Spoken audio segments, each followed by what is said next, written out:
Let's zoom in again and go back to Diksha for the comments, both legal perspective and the geographic perspective. I think she's very much familiar with that. Diksha, over to you. Yeah, thank you.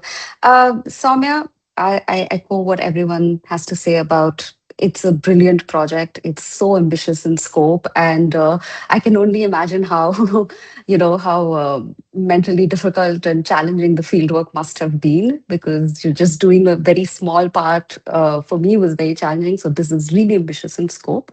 Um, just a couple of, I have lots of different comments and they're not very necessarily very related, but I think one thing that might be might help you is a question about methodology, which is that I think a lot of your project seems to be based on your experience of working with this NGO, Parvaz, right?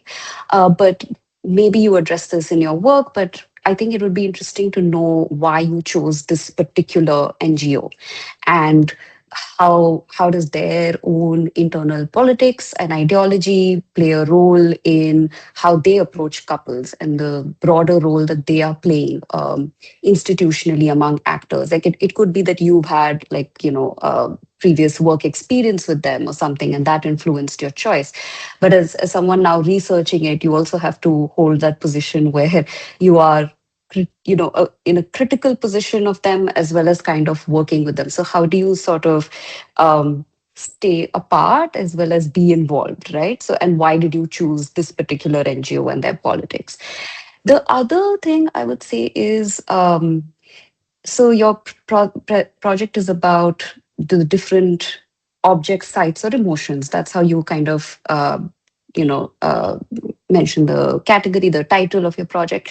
But I'm wondering if at some point you have to choose a dominant one of them? Like, is it because I think that might help you ground your methodology because the methodology for, say, approaching this field through, say, objects might be a very different one. If you're approaching it more as a site, like let's say the NGO is the site and that's the space for different sort of interactions, then that becomes a different one. And if you're looking at emotions within law, then I think you might have to, use a different um, framework. Let me just put it that way. So, while I think each of these are equally relevant and have, and obviously they're interconnected, I'm wondering if you think that at some point you might have to make a choice between object, sites, emotions, like what becomes the dominant spine, and then maybe you can address, the other categories within that. And yeah, so I think one, of course, like, do tell us about why you chose this NGO, what you think how you think what the role of the NGO is here, right? And if you've chosen them as a specific actor over, say, someone like lawyers and stuff. So that was something I wasn't very sure about in your project. So that might be useful to know.